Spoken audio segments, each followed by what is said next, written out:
This is Canada Reads American Style, featuring two friends who love Canada Reads and Canadian literature. Welcome our host Rebecca from Michigan and Tara from Ontario. Hi everyone, it is Rebecca, and today I am speaking with author Michael Redhead Champagne about his first children's book, We Need Everyone, which premiered with HighWater Press in January 2024. Michael is working towards a revolution that dismantles harmful systems and builds up new ones based on justice, equity, and love. A community leader from Winnipeg's North End with family roots in Shamattawa First Nation, Michael is host, helper, published author, on-screen personality, and sought-after public speaker. He happily shares his words, wisdom, and welcoming energy across Canada and around the world. He loves family-friendly jokes, Tetris, Stevie Wonder music, and celebrating the successes of others. Welcome, Michael. Yeah, what's up? Thank you so much for having me. I'm thrilled and excited to have you here. Now, I will say, always for full transparency, HighWater Press did provide a review copy for me of the picture book, and I loved it. And for those who may be possibly new listening to our podcast, I am a retired library director and a former youth librarian. I still read picture books. I love them. And when I come across something that I absolutely love and want to share with the world, I bring, if I can, authors on to talk about them. So, Michael, can you start off and tell us about We Need Everyone and how you brought this book to life? Well, We Need Everyone, which is illustrated by Tiff Bartel, who is a legendary Winnipeg artist who I hope the whole world gets to experience through this book and many more projects. It was a joy to work with her to bring this about, and bringing it to life really was a struggle. And I love to share the story because I think a lot of folks think making a book is easy, and sometimes when you see a product that you enjoy that maybe resonates with you, it's hard to imagine that it just was a very difficult labor, so to speak. And so here, We Need Everyone is based on an activity that I do as a public speaker and a community helper with young people and children and families that often hear these phrases. Now, you tell me if, as a librarian or just as a human being, maybe as a person in your family, you've heard these phrases before out of the youngins. Do you ever hear this phrase, "I'm bored"? Yep. Okay, all right. And, getting a little bit more intense, do you ever hear the phrases, "I'm not good at anything"? Because this is something that we also hear often from young people. And so for me, working in a space where there is a lot of poverty, Winnipeg's North End, where I live and grow and do most of my work, as well as my home community in northern Manitoba of Shamattawa First Nation, are both communities that experience intense poverty, where folks do struggle to know where they're going to be sleeping at night or where their next meal is going to come from. And so for me, it's important when I'm working with young people to be able to create a sense of hope and build our work and our relationship together, not on all of the things that we don't have, which I just listed, but on the things that we do have. And one thing that I learned, especially about young people that have faced hardship in their young lives, is that these young people are talented, gifted. They have a lot of skills that I believe the rest of the world would benefit greatly from. And these young people, as they tend to, would call me on my BS, and they would say, "I don't believe you." And so I developed this simple 1, 2, 3-step activity where the very first step simply is asking these young people to talk about what they like doing. And then step 2 is our little sneak attack here on their self-esteem, to say one of those things that you listed inevitably, one or more of those things that you listed inevitably, is going to be something that you have a natural skill or ability in. And then finally, the third step is practicing and sharing that. So practicing that gift for your own mental wellness, for your own self-esteem, But also at some point, should you choose, you can also share that gift with the world. And that's where connecting with our community becomes super important, and finding ways that we can share our many skills with the world become possible. And so I use that framework and formula in all of my time and years working in the inner city and other communities that have experienced poverty to empower young people and build up groups, youth councils, organizations, movements, grassroots coalitions, and more to center around the gifts and talents of young people so we can confront very, very difficult challenges and look at whole systems such as systems of justice, safety, and policing, such as systems of child protection and child welfare, and systems of economic disparity, so that young people that have that lived experience in poverty are able to share their gift in such a way to provide leadership and knowledge to those systems and leaders in those systems, so that we can reduce the harm that those systems are causing on families and provide a vehicle to build up, in some cases, entirely new systems that will serve folks in a strength-based way, that will build up a good life that we all want for one another. And so, anyway, this activity has been a staple in my community organizing. And when I first started writing this book, I was telling 5 other stories, and I kept skipping the part where I would do this gift activity because I didn't have an audience. I was simply doing a video recording of myself as if I was speaking to the rest of the world, all of the children of the world. And what I ended up doing finally in the end was recording this activity. And I have to give shout outs here to Angie Lamarand, who many, many years ago told me that this activity was going to be my first kids book. She was right. Wow. And she predicted that this activity would someday turn into my very first children's book, which it now has. And so it was quite an adventure. The activity itself went on its own adventure, had its own life. And then the book was very difficult to get to. I struggled when I was writing it down because in all of this work, my writing is actually quite policy based. I do a lot of stuff with systems that is government speak, and it's not exactly accessible to children. However, when I'm speaking directly to kids or different communities, it becomes much easier for me to adjust my language to be appropriate. And so that's why, once again, shout out to Angie, I was able to have this video opportunity to record myself speaking on video, and that ultimately became We Need Everyone. Because one of the things I really loved about this book is that you are a character in the book. And I think that's what made it so powerful, is that you are the adult, you know, whether you're saying this in person to talking to children and families, or someone is reading this book aloud to a child. I think that's one of the things that really resonated, is that you're the character and you are speaking sort of directly to the reader. And I love that aspect. Well, I thought it was really important for me as somebody who is a First Nations individual from here in Canada. I feel like in Canada, that's American Indian or Alaska Native.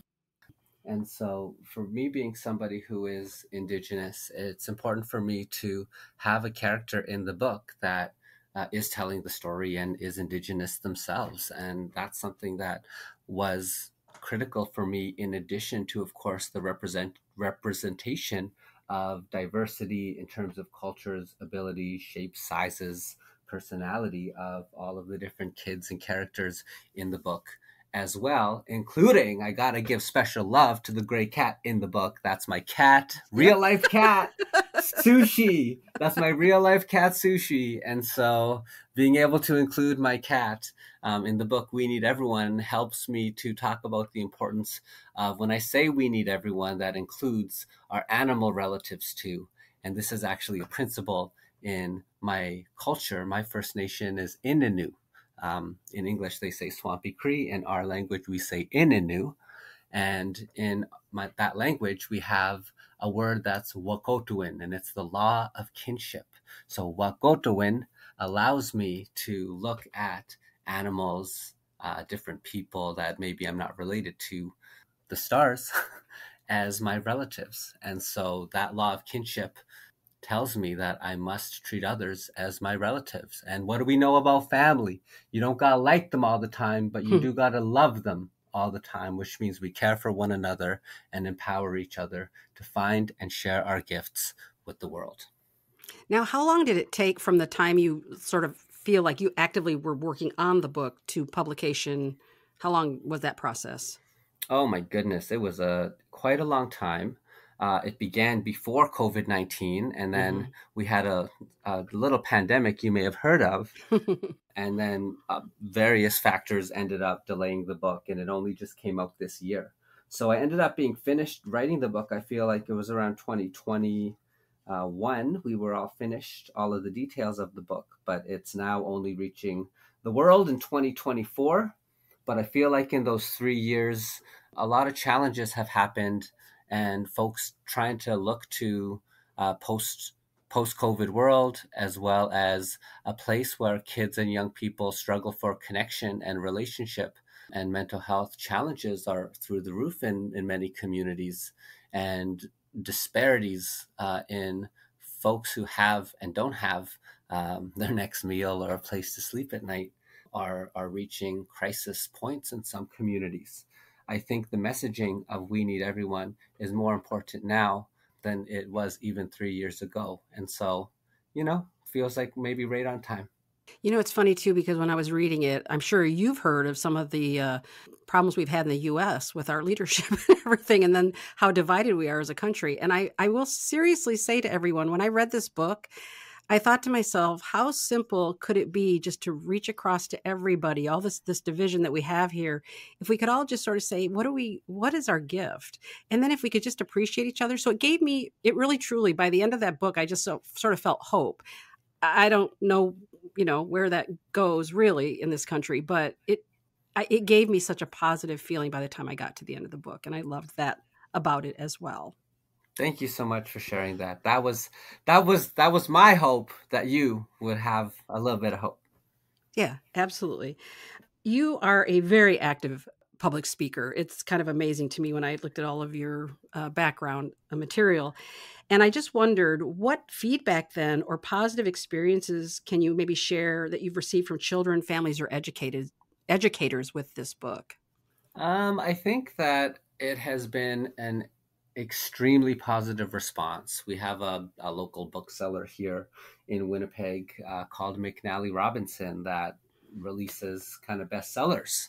And it's been nice that since it's been released here in Canada in January, it's been on our local bestseller numerous periods, sometimes at the #1 spot. And so I really appreciate the love and support we've gotten from right here in Winnipeg.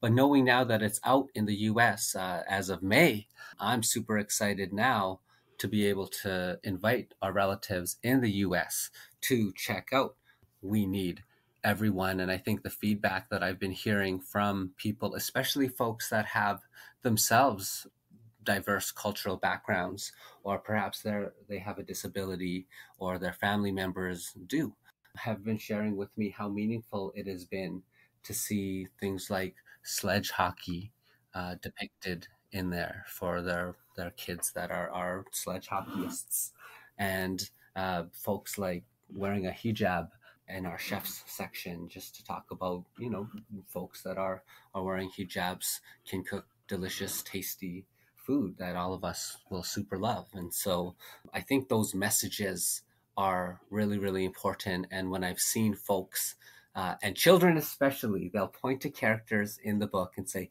that's me. How come I'm in your book? Or their friends will all point, and they'll all point to kind of, I don't mean to exclude children or point on them in kind of, this particular way, but it's such a positive affirmation for those children to be like, look, you're in the book. You are in the story. Your red turban is the same as this author's reading.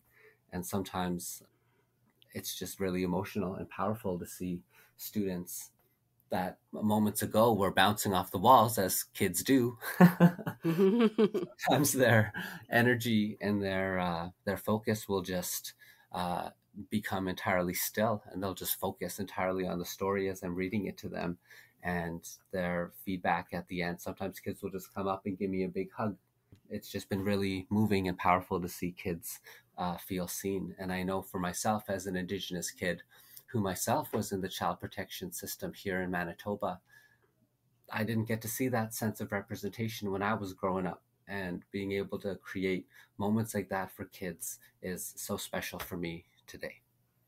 Yeah, and I have a lot of friends and colleagues across the country, especially as youth librarians, and I just want to encourage them to, since the book is now available in the US as well, please get this book. If it isn't already in your collection, get this book, use it in a story time, create a program around it. And because I think everyone will benefit, whether it's a community that is economically challenged or a community that is not.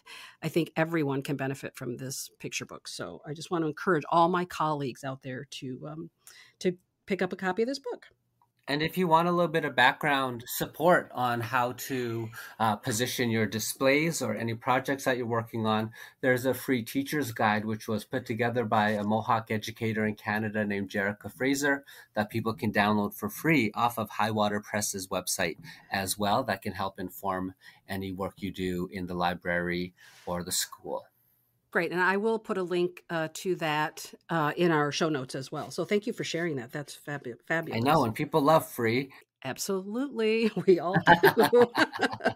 Okay, now I'm going to shift the focus just a little bit away from the book. And I just have this question for you. Again, after I looked at everything that you've been doing since, it seems like since your teenage years, you have been active for that long. I don't know how, I'm sorry. I'm not suggesting that you say your age or anything, but you are a fairly young person, but you've been at this for a long time. And can you talk about your path to becoming a community leader? Because it's actually amazing what you've already accomplished to date. Well, thank you so much. I appreciate the praise and your acknowledgement.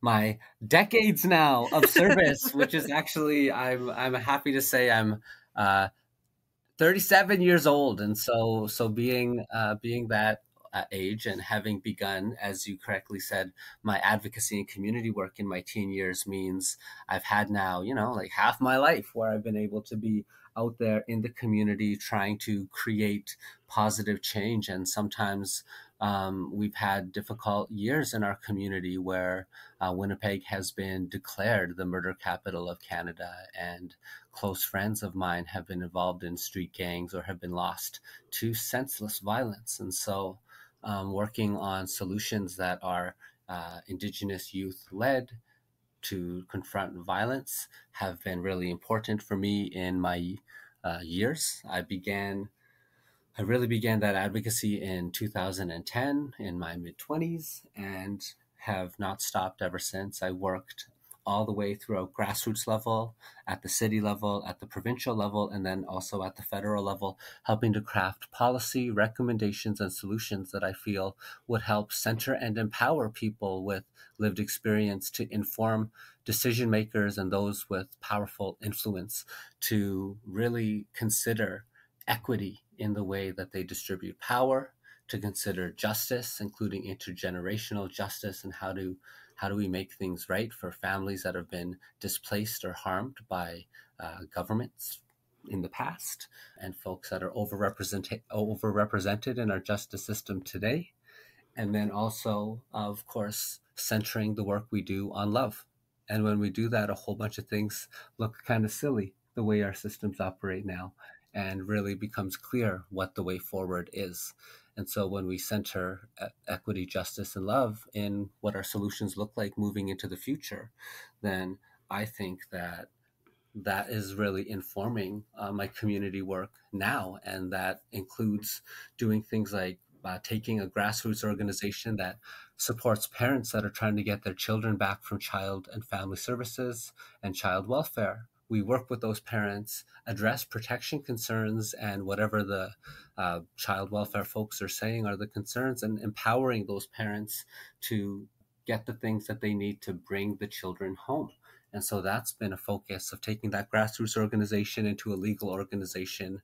And I'm now the past president of that organization and a current board member. And so it's great to watch a grandmother, First Nations grandmother from our community as our executive director, rally the troops to bring the children home in a time where a lot of folks in Canada and around the world are beginning to hear of this catchphrase of every child matters. We're trying to make sure that in our community and in our province, we're bringing the children home to show those kids and those families that they matter too.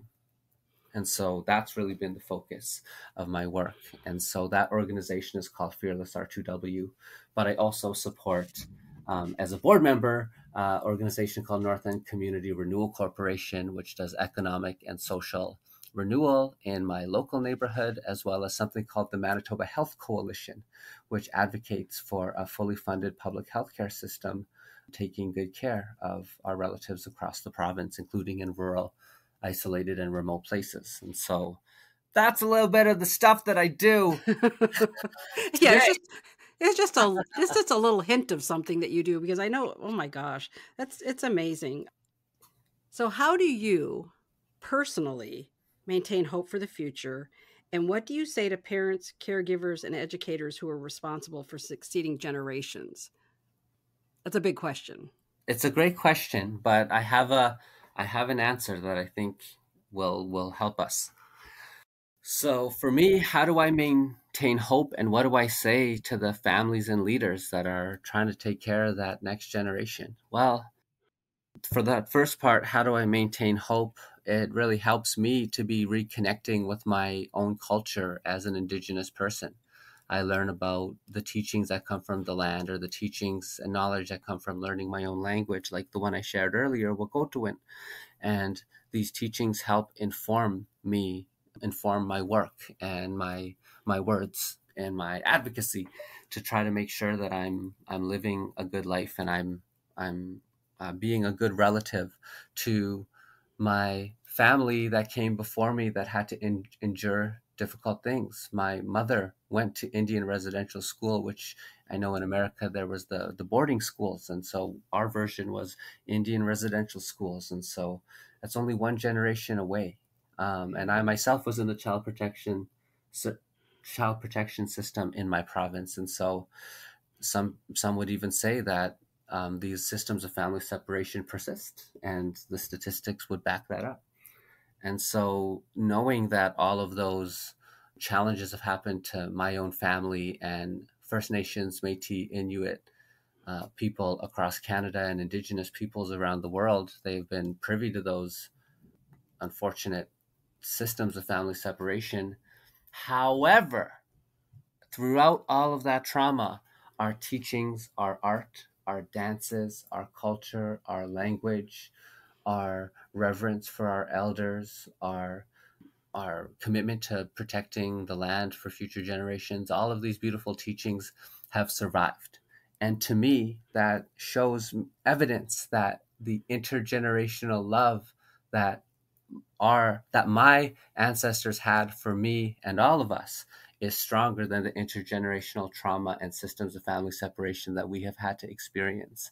And so seeing those beautiful teachings surviving amongst all of that difficulty, like a rose growing through the concrete, it's beautiful for me to see these teachings still existing, and evidence that intergenerational love is stronger than intergenerational trauma.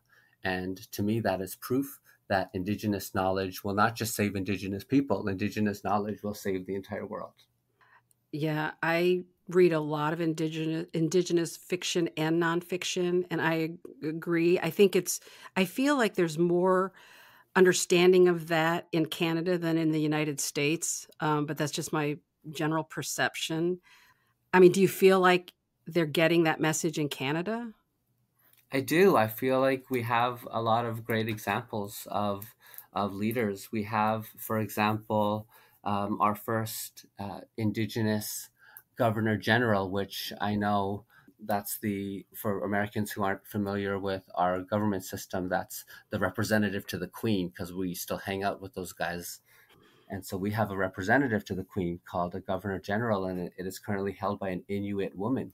And that an Indigenous woman is in that position is historic.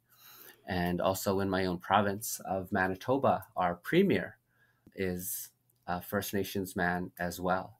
And so to see Indigenous people succeeding in these systems that too frequently harm Indigenous people is really, really hopeful for me.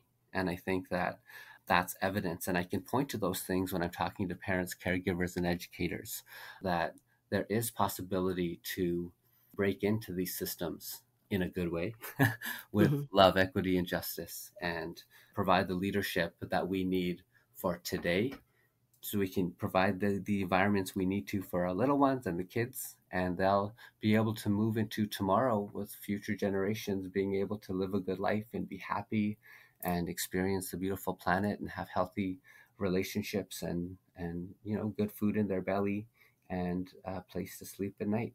Radical, I know. It's beautiful. I love that vision. I absolutely love that vision. Now I'm going to bring us back into your writing career and ask if you are currently working on another book or perhaps a memoir or something else.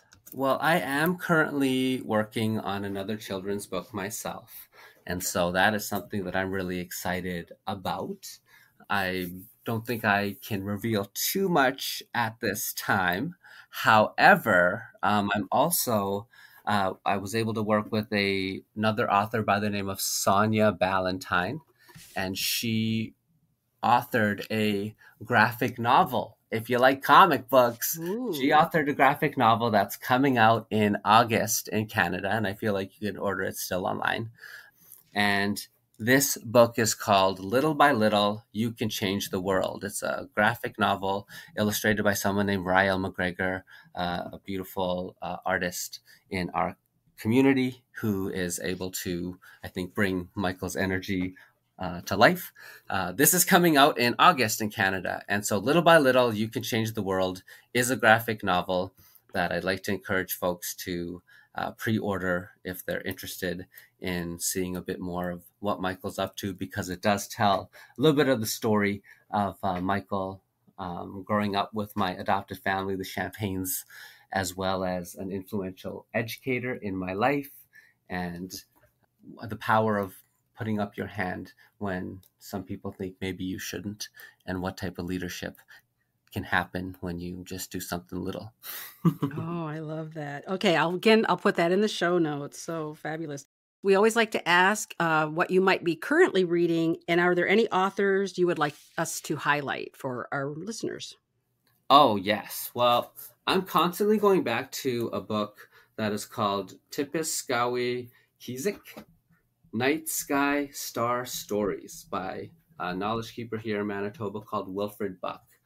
And of course, I can spell that out and send you the link and whatnot, so that you can see folks. But really, it talks about my nation's appreciation for the stars and the teachings. Like the Innu people, my people have been philosophers and astronomers and have learned from the patterns and different teachings and stories that they've gleaned from the natural world around them that have been reflected in the stars. And some of them will be familiar to people that, know the Big Dipper or other type constellations, but some of them will be new. But I think these Night Sky Star Stories by Wilfred Buck really provide a beautiful example of that Indigenous knowledge that I think can save the world. All right. Well, thank you so much, Michael. It was a thrill to chat with you today. Again, I want to encourage everyone. I'll have everything in the show notes, but look at his website, read his book, do everything that you can, and make the world a better place, because we really need to do that, both here north of the border where I am and the entire United States and Canada. Let's just, do better. So thank you so much. We need everyone. Beautiful. Thank you for joining us on our bookish journey. If you enjoyed this episode, please consider subscribing, rating, and reviewing Canada Reads American Style wherever you listen. You can connect with the podcast and Rebecca on Instagram at Canada Reads American Style, and with Tara at On a Branch Reads. Until next time, keep reading.